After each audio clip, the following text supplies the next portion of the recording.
Hi, everyone. Good afternoon or good morning, depending where you're joining us today. And welcome to our webinar today. Next slide, please. Our webinar 988, Suicide and Crisis Care Transformation.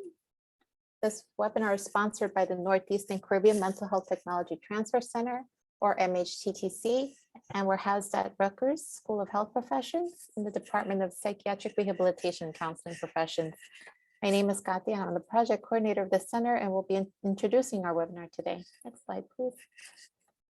The MHTTC is funded by SAMHSA, the Substance Abuse and Mental Health Services Administration, to enhance the capacity of the behavioral health workforce to deliver evidence-based and promising practices to individuals with mental illnesses.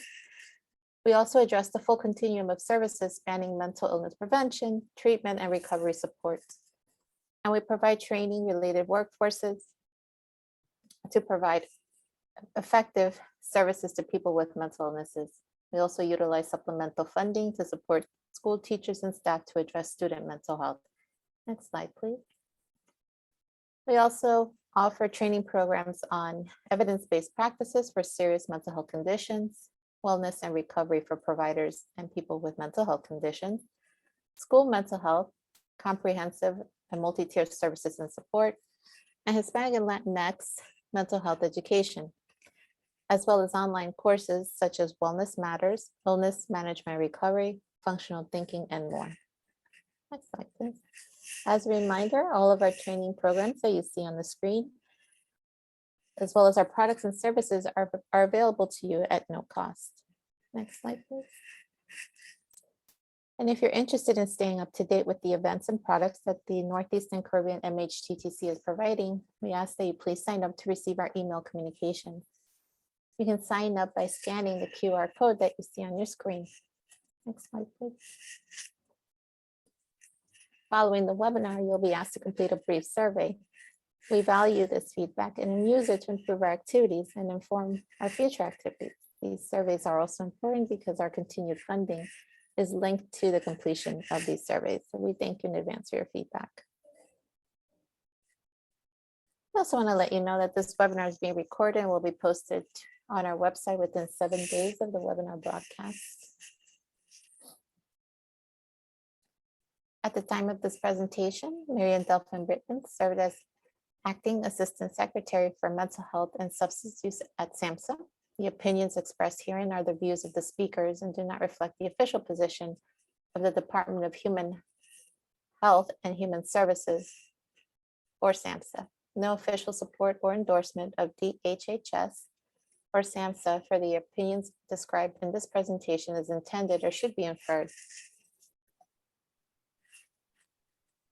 We encourage you to interact with our presenter during the webinar by using the chat feature. Please post any comments or questions you have in the chat or in the Q&A pod, and I will collect your questions as we go and ask them of the presenter during the Q&A times toward the end of the presentation. During the webinar, our presenter may post questions or polls to you. We thank you in advance for your participation. Next slide, please. The MHTTC network is committed to using affirming, respectful, and recovery-oriented language in all activities. Now let's begin our webinar. We have Dr. Ann Murphy with us today. Dr. Murphy is an associate professor and director of the Northeast and Caribbean Mental Health Technology Transfer Center in the Department of Psychiatric Rehabilitation and Counseling Professions at Rutgers School of Health Professions. She completed an experimentally focused master's in psychology at the College of William and Mary and a PhD in psychiatric rehabilitation from Rutgers University. Dr. Murphy conducts research focused on interventions to improve the lives of people with mental illnesses and previously provided psychiatric rehabilitation services. She has been a primary or contributing author on several federally funded grants, and she also teaches within the department's graduate programs. Dr. Murphy's activities include communicating with key stakeholders to identify needs, developing training and TA projects to adequately address those needs, developing resources to support the implementation of practices, and evaluating the effectiveness of the center's activities and documenting the impact of the center's efforts. I want to welcome everyone, and I will turn it over to Dr. Murphy. Thanks so much, Kathy. Really appreciate the introduction, and I'm happy to be with everyone today. Thanks for joining us. I wanted to begin by just getting a little bit of a sense on who's with us here today and how familiar you may already be with 988. So Kathy, if you wouldn't mind launching the poll, and then folks can respond to that.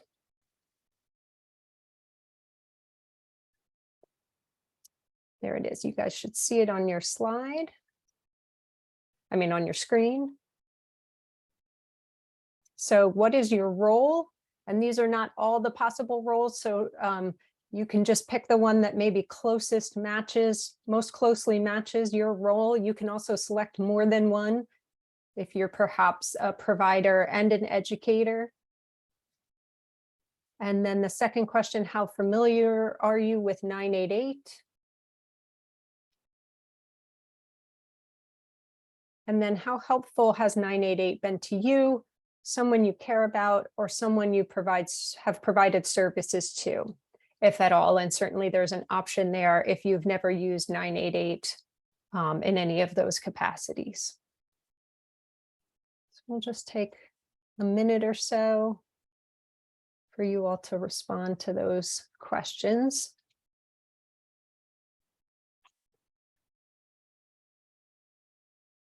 And Kati, when it looks like a good number of people have responded, if you want to just share the results so everyone can see.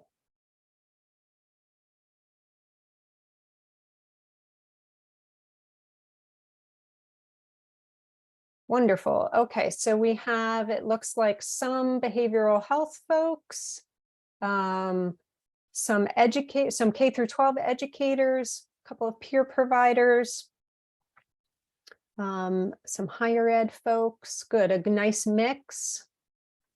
We have a good number of people who are somewhat or very familiar with 988, and then some who, about 25%, who are not so familiar. So we have a mix there. So those of you who are very familiar, if you want to chime in, please feel free. You can post comments in the chat.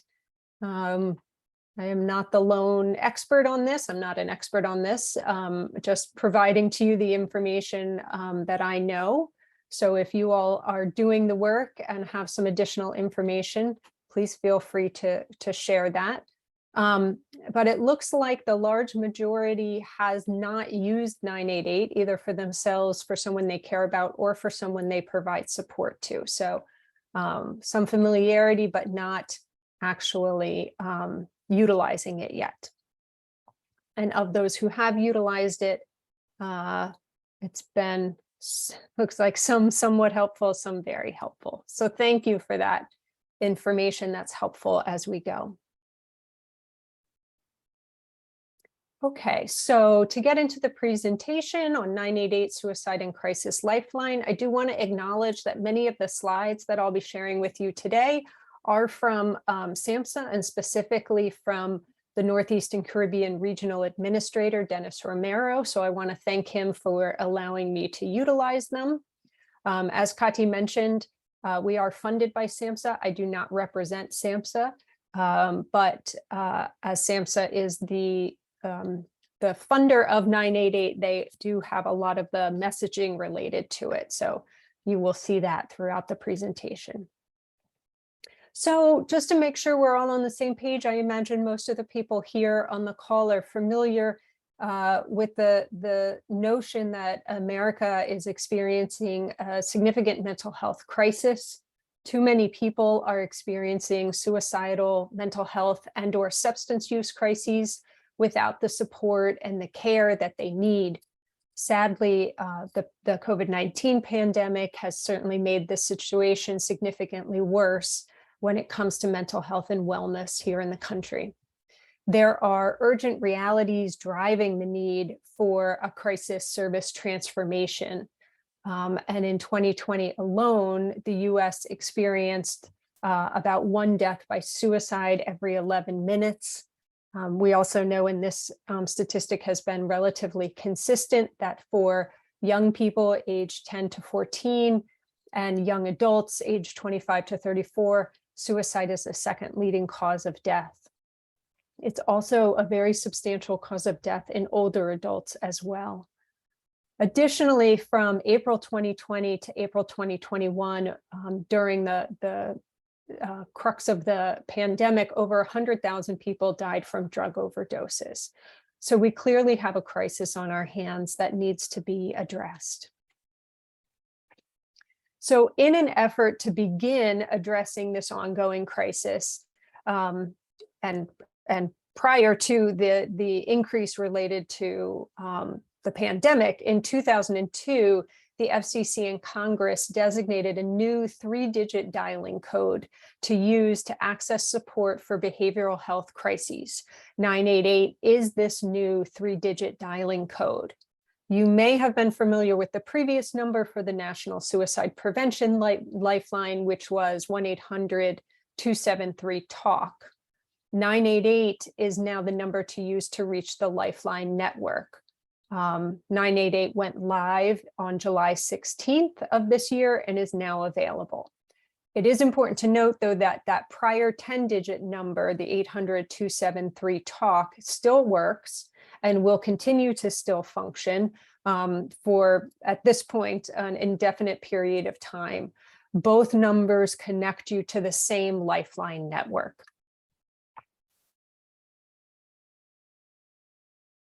So 988 is not just a suicide crisis line, so it's important to recognize that. The previous line with suicide in the name suggested that people could only call when it was related to a suicide crisis.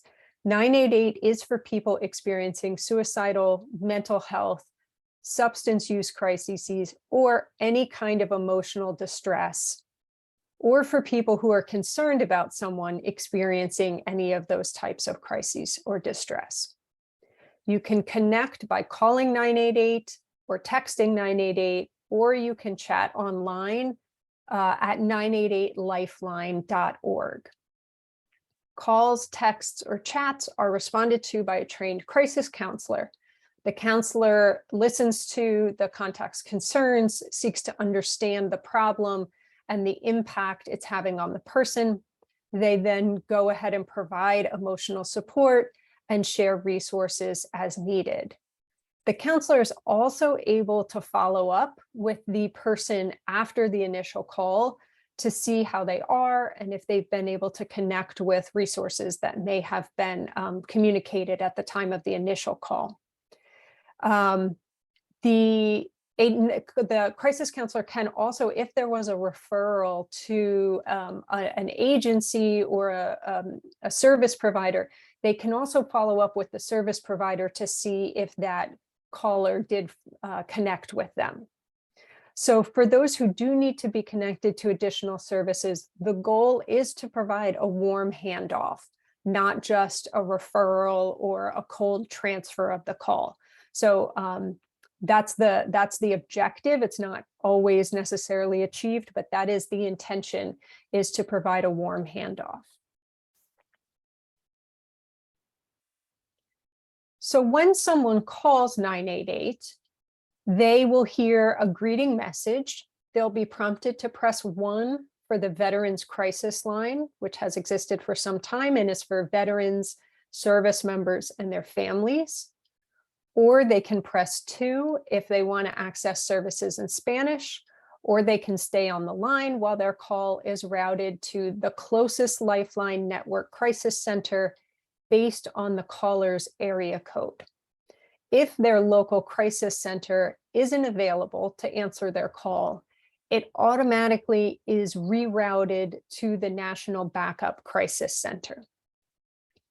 In-state crisis centers are preferable because they connect callers to local counselors who are familiar with the community and better equipped to provide culturally competent support and referrals to local community resources and other follow-up care. So here, one of the important pieces is that 988 is not only about answering the call, but also about connecting people with additional resources right when they need it most, right at the time that they're experiencing the crisis. For callers who speak languages other than English or Spanish, there is a relationship with the Language Line Solutions, which is available for translation services in over 250 additional languages.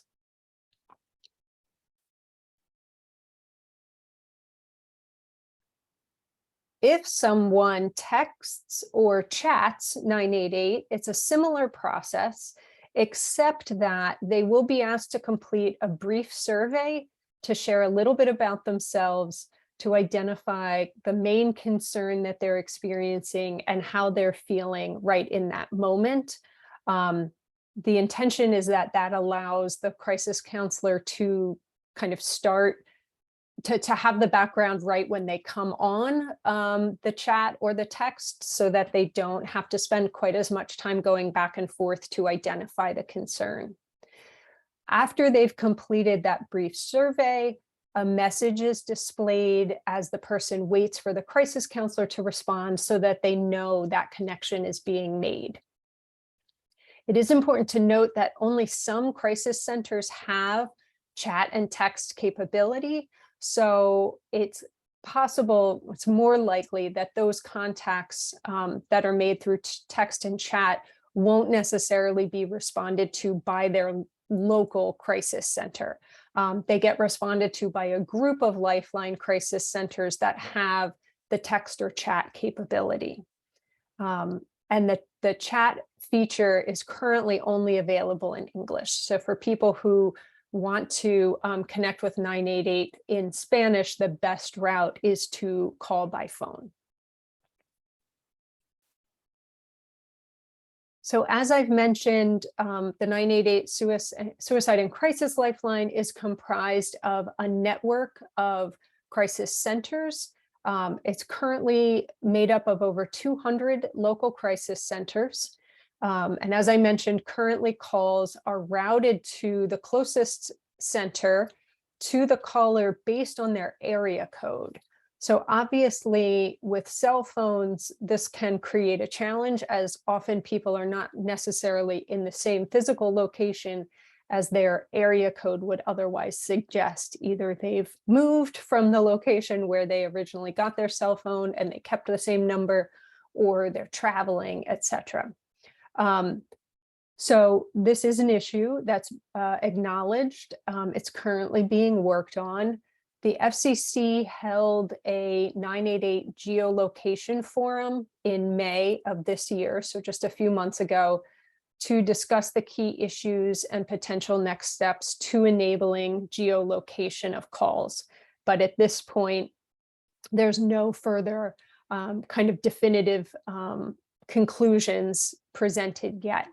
It is anticipated, again, but not known for sure, that in the future, 988 will have geolocation capability, so calls will be routed based on the physical location of the contact rather than their phone area code.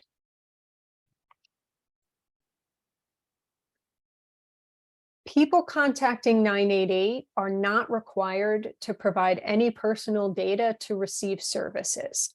Services are free and available regardless. Any information that the person shares is at their discretion. So they're able to share as little or as much as they feel comfortable. The crisis counselor does know the caller's or texter's phone number, or if they're chatting, their IP address. So that's the only information that they have off the bat. Any additional information has to be provided by the caller to the extent they want to provide information. If a caller wants to be connected with local services and their location is different than their area code suggests, or if they require emergency services, they would need to disclose their location to the 988 Lifeline crisis counselor.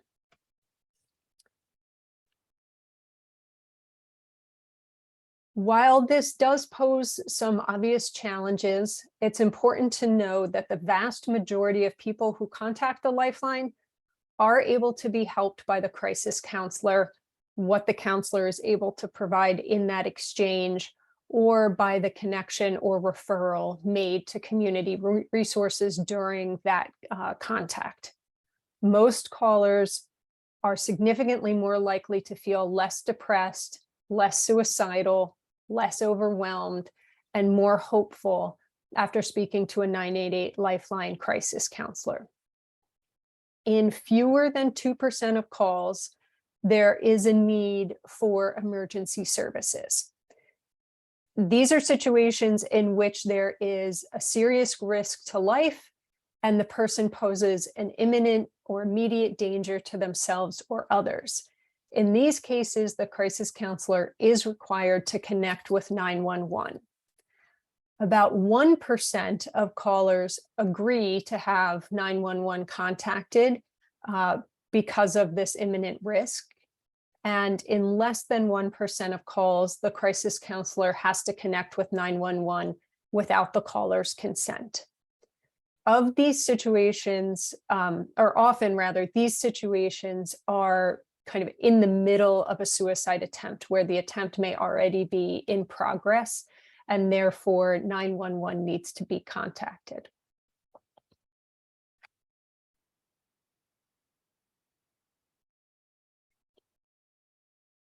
That being said, the goal of 988 is to promote stabilization and care in the least restrictive environment, or using the least restrictive intervention. Ultimately, the plan for 988 is that it's part of a robust crisis care system that links contacts with community-based providers who can deliver a full range of crisis care services, including mobile crisis response teams, crisis stabilization centers, and wraparound services. The goal is to have this full continuum of services available to anyone experiencing a behavioral health crisis. The intent is that these services can then reduce the reliance on police, EMS, emergency departments, hospitals, and jails that often at this time are responding to crises because there isn't another more effective route.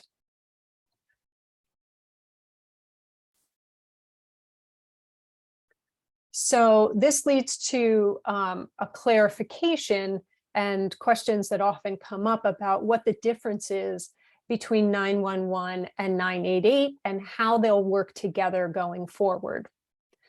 So as you all know, and I'm sure are familiar, 911 is an emergency service system that focuses on public safety and is primarily a dispatch system for EMS, fire, police. They're called when there's an emergency. The caller identifies the emergency, the type of emergency response that's needed, locates the geolocation of the call, and then dispatches the emergency services that are needed. People who are experiencing suicidal crises or another behavioral health crisis have different needs, and 988 is intended to meet those needs by being an intervention in and of itself, utilizing trained crisis counselors who can respond to those specific needs. As previously mentioned, about 98% of calls are resolved during the contact with the crisis counselor or through connections that are made during that contact with local resources and services. Ultimately, the goal is for 988 and the 988 and 911 systems to be closely coordinated to allow referral of calls across the systems. That is not currently in place. So a 988 crisis counselor is not able to transfer a call to 911. At this time, if the crisis counselor deems that there's an imminent risk to someone's life that can't be reduced through the Lifeline call, the crisis counselor has to connect with 911 and then has to share the information related to the crisis to the 911 operator. I want to be clear that police and EMS will not automatically be sent to a caller's home or location when they call 988. So there had been some information kind of out in the world, in the news, that there was fear that if people called 988, that police or EMS would show up at their door. That's not the way the system works. In fact, one of the benefits of 988, one of the intentions of 988 is to reduce the reliance on police and EMS, who, by their own admission, often are not trained adequately to care for someone who's experiencing a behavioral health crisis. So if you call 988, everything is done to resolve the crisis and distress through that call or connection to services. If there is imminent risk, a contact would have to be made to 911. It does not happen automatically, and the caller would be involved in that connection. One of the other potential benefits of 988 is, in the event that police or EMS are in contact with someone through their work that they believe is experiencing a behavioral health crisis, they themselves can reach out to 988 for guidance and for support. So if a police officer is experiencing someone who is having a behavioral health crisis and the police officer is not sure how to adequately respond, they can connect with 988 to receive some support and to hopefully facilitate a connection between that individual and the crisis counselor.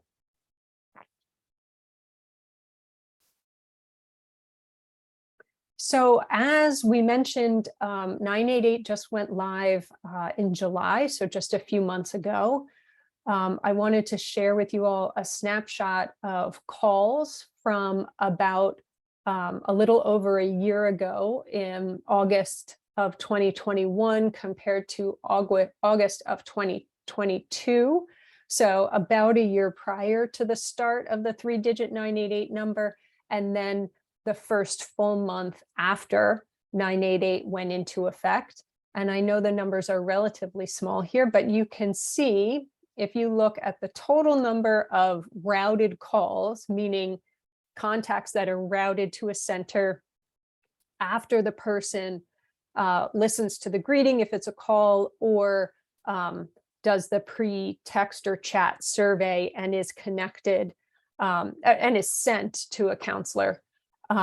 You can see that the total number of calls increased substantially. So in 2021, about 250,000 calls, or contacts, they refer to them, I shouldn't say calls, to August 2022, about 360,000 calls. So this is an increase of about 45%. So quite a substantial number of contacts that have been made since 988 launch. Now that increase was steadily occurring over that year, but there was a substantial jump after 988 went live. The other things to notice here are that there's also been a substantial increase in the percent of contacts answered, meaning the contact is connected to the center and is engaged by a counselor. You can see that in 2021, about 61% of the contacts were answered, and a year later, 88% of the calls were answered. So another substantial increase there.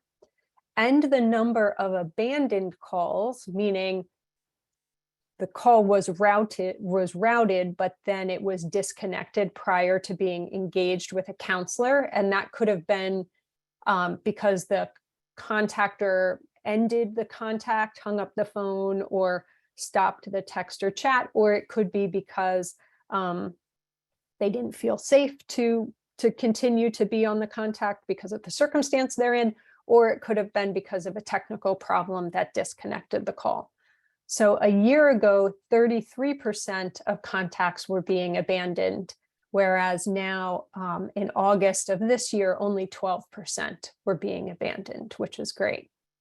And then the other thing to note is this ASA, which stands for average speed of answer. So the average time a contact takes to be answered after that initial listening to the message or the pre-chat or pre-text survey went from 2 minutes and 30 seconds down to less than a minute, which is wonderful because when someone's in a crisis, 2.5 minutes is a very long time to be waiting on the phone or waiting for a reply to the text or chat by the crisis counselor. So I'm sure 42 seconds still feels quite long, but it's certainly significantly improved.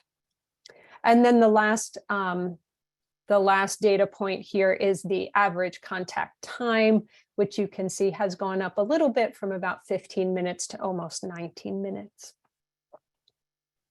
So certainly some improvements, not a perfect system, but some improvements over the past year. So just to say a little bit more about the current state of 988 and also what continues to be lacking related to 988. It is an exciting time to reimagine how the crisis service system in the US can be provided. The full vision of this transformed system with 988 as a core piece of that is going to take time to implement. The system is not, let me be clear, is not yet fully ready to address all of the needs that are very clearly present. In the short term, the goal is to strengthen and expand the current Lifeline Crisis Center infrastructure and the capacity to ensure that trained crisis counselors are available and available locally to quickly respond to 988 calls, texts, and chats.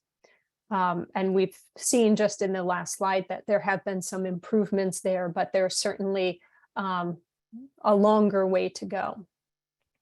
In the longer term, the goal is to build and stand up a robust crisis care response system, the entire system, across the country that links callers to community-based providers who can then deliver a full range of crisis care services as needed in response to the individual needs of contacts.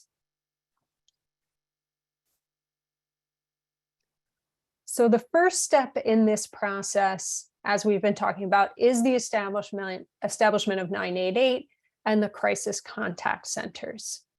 This provides what they're referring to as someone to talk to. The goal is for 90% of 988 contacts to be responded to by in-state crisis counselors by 2023. So we talked about this before, that the calls are routed by area code to a local crisis center unless nobody picks up that call, in which case that it gets automatically rerouted to the national backup centers. The goal is for that 90% of those calls to all get answered in state by a local crisis center. The second step is expanding mobile crisis services. So this is someone to respond. While mobile crisis services are available currently in some limited locations, and this varies quite dramatically by state and even by location within a state, there's not nearly enough capacity for everyone currently needing timely mobile crisis response to receive it. So the goal here is that by 2025, 80% of individuals will have access to rapid crisis response when in need of rapid crisis response. The third step is having a safe place for crisis stabilization, or a safe place for help, or somewhere to go. This will take a significant development of the current system. Initial efforts have begun with some Medicaid-funded certified community behavioral health clinics, or CCBHCs, being required to serve as crisis stabilization locations, but there's not nearly enough capacity for this at this time. So the goal is that by 2027, 80% of individuals who require crisis stabilization will have access to a community-based crisis care center. So you can see that the 988 line is the start of what is intended to be a larger comprehensive system transformation, but that it will take several years to fully implement that transition to this new system. So just to say a little bit more about each of those different tiers and goals, again, this initial step, the 988 24/7 crisis call centers, providing someone to talk to, is staffed by people trained to respond to behavioral crises, to coordinate services, and, if available and needed, to dispatch mobile crisis. That second tier is someone to respond. Mobile crisis teams are staffed by trained behavioral health professionals and ideally peer support specialists who have the skills to de-escalate a situation, to engage with the person in need, and to connect them with and/or transport them as needed to appropriate services. I do want to highlight here the need for peer support specialists' involvement in each of these areas. The evidence is pretty clear that peers, meaning people with a lived experience, so whether that be someone who lives with a mental health condition, someone who has previously experienced suicidal thoughts or behaviors, someone who has a previous substance use condition, that they are involved in the services and supports throughout the crisis response system. We know that peers are able to utilize their personal experience to connect with other people who are in distress, to help that person feel heard and understood, and sometimes are better at helping that individual understand what treatment and supports and connection with additional services could mean in their lives. So the third tier are crisis stabilization programs. Like I said, somewhere to go. These programs would be able to diagnose, provide stabilization services within a recovery-oriented perspective, ideally. And then if needed, that stabilization would be would include follow-up care to ensure that warm handoff to other necessary services.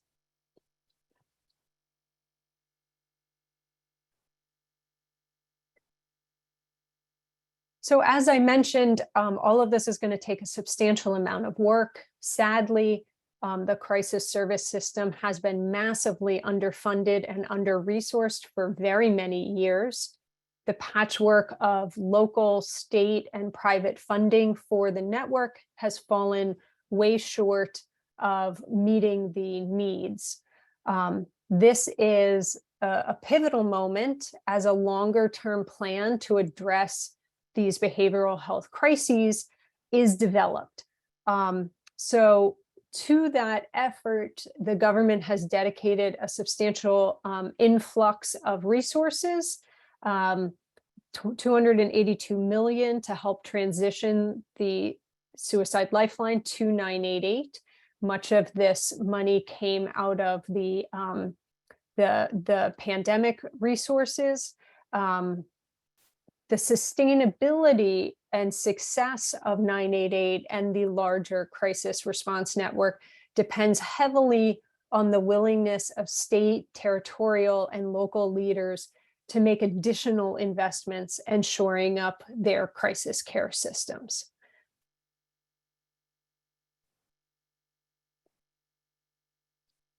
To complement the national 988 messaging framework, SAMHSA has put together a whole bunch of resources and information available at their website, which is on the screen here.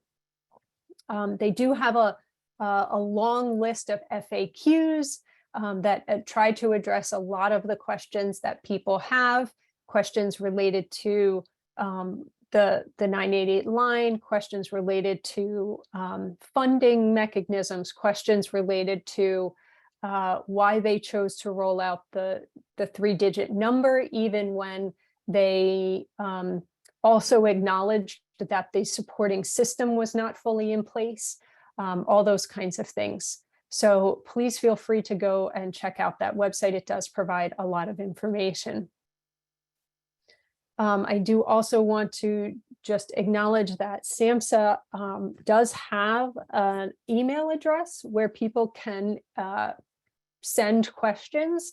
So if you have questions, or if there's something in particular you want to advocate for, I would encourage you to connect with them through this email address that's on the screen.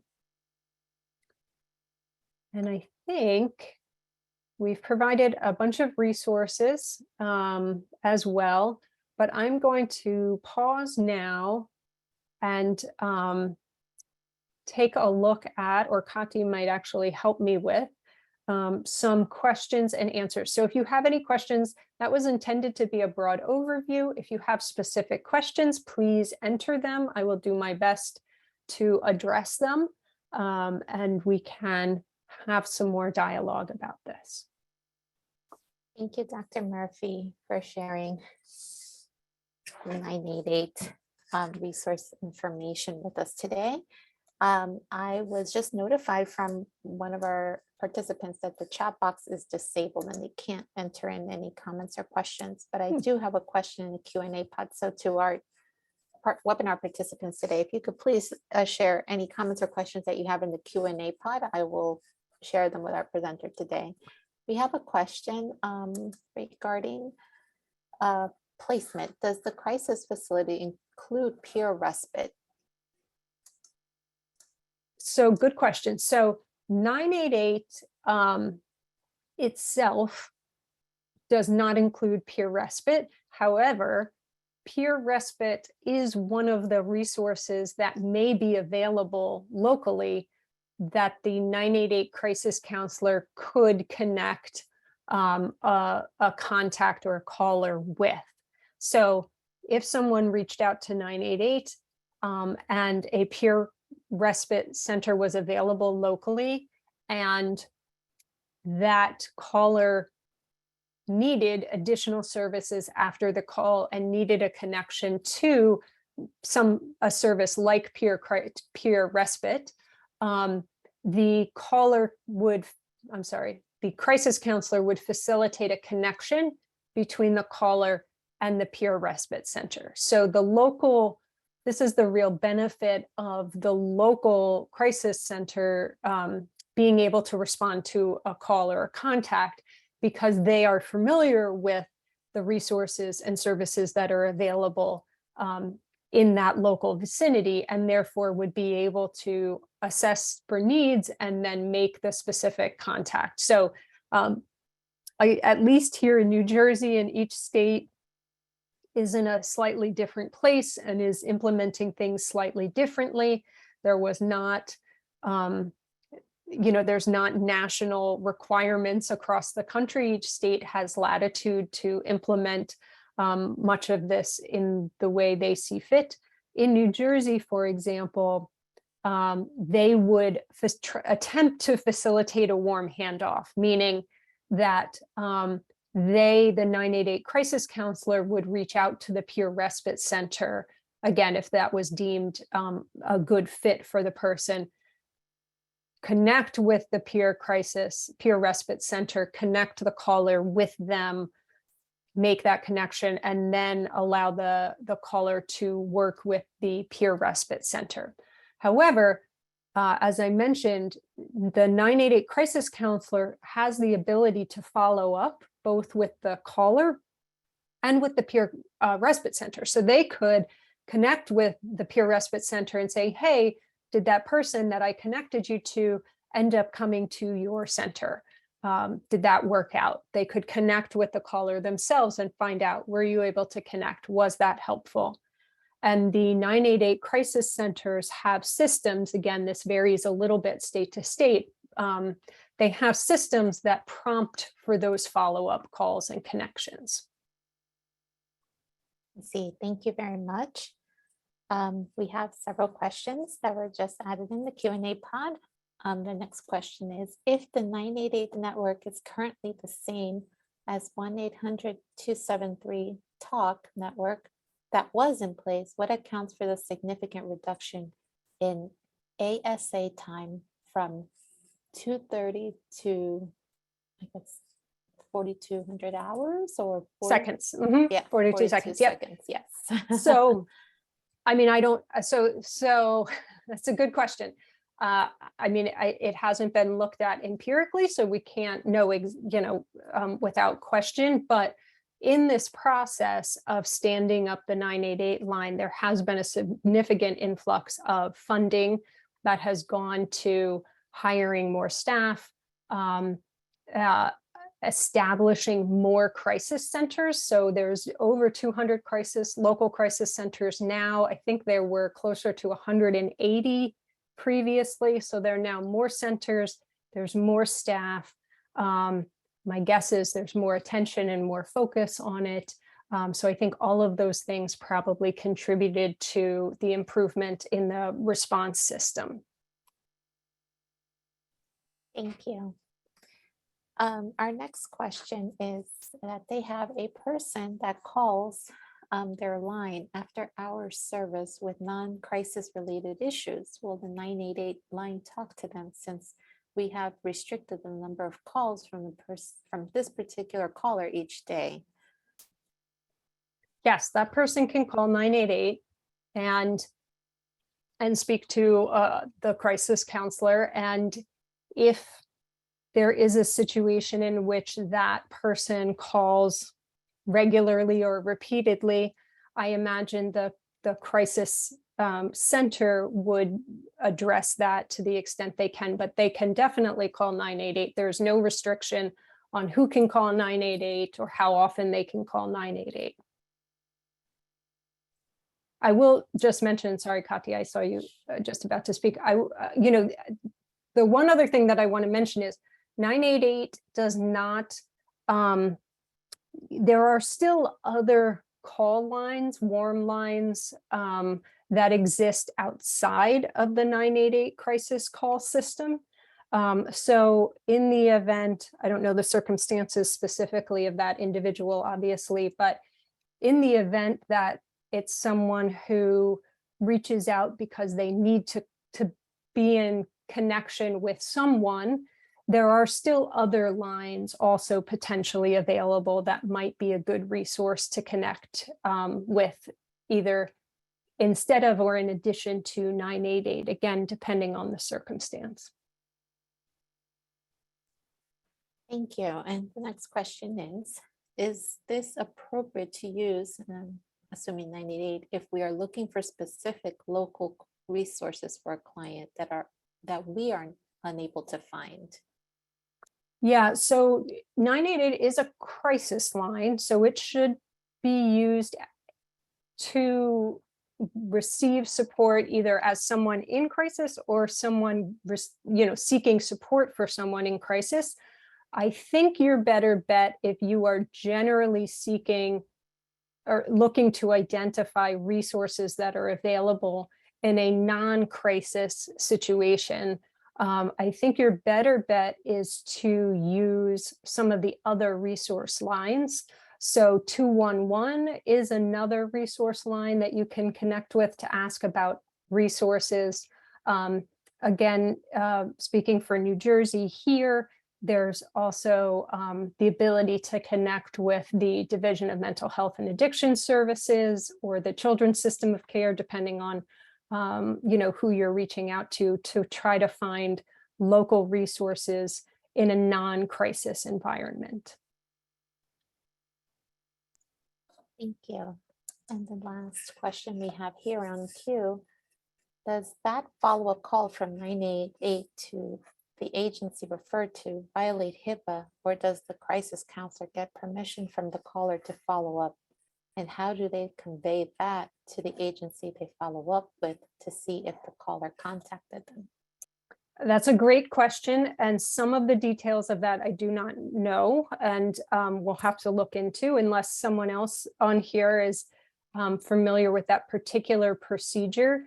But yes, they would have, they are required to follow all HIPAA regulations, et cetera. So they would either need permission from the caller to follow up. Remember again that the only information the crisis counselor has is information that's provided by the caller. So they wouldn't even know that person's name unless the caller provided it to them. The only information they have is the phone number. So they would seek to make that warm handoff by reaching out to that other connection and then facilitating the transition. So they might call and say, did that person who I connected you with end up following up? You know, they don't necessarily have any detailed information. The follow-up, you know, would then, if more specific information is provided, that would be with the permission of the contact of the caller. Let's see, thank you. And I believe that was our last question in the Q&A pod. So next slide, please.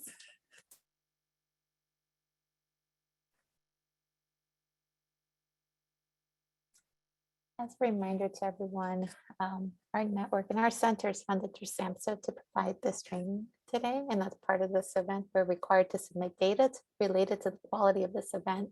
So after this webinar, you'll receive either a link to complete our very short, brief survey, or you can also access this survey by scanning the QR code that you see on your screen. Next slide, please. We also invite you to join and listen to our Toward Wellness and Recovery. It's our podcast channel. You can find us at Flourishing at Work, a plan for helping professionals, either on Spotify, Apple Music, or Podbean. And if you'd like to watch any of our previous webinars that we hosted, you can use this QR code that you see on your screen to go to our products and resources catalog on our website. Our webinar today will be posted on our website within 14 business days. Slide, please. And also all participants today will receive a certificate of completion that will be emailed to you within 7 days. And on your screen, you will see the different ways you can connect with us. You can follow us on Facebook, Twitter, or LinkedIn. And if you have any general questions, you can reach us at Northeast Caribbean at mhttcnetwork.org. Next slide. And we also would like to share with you our 988 Suicide and Crisis Lifeline slide. It will be included in the slide deck that you will receive a link to once it's posted on our website, if in case you'd like to share these resources with your friends and colleagues. Thank you all for joining us. And I just want to follow up on that last question. I will get clarification about how those follow-ups and check-ins occur. And I will share a response with Kati, and she will include that in the email that goes out with the slides, and it'll also be included on our website. So just wanted to make sure that the information you have is accurate. So I'll follow up and make sure to get you the correct answer, the correct and most up-to-date answer on your question. So thank you all for joining. Thank you, Kati, for facilitating. Really appreciate it. No problem. Thank you, Dr. Murphy, and thank you all for joining us today. We hope to see you again at our future training events. Be well.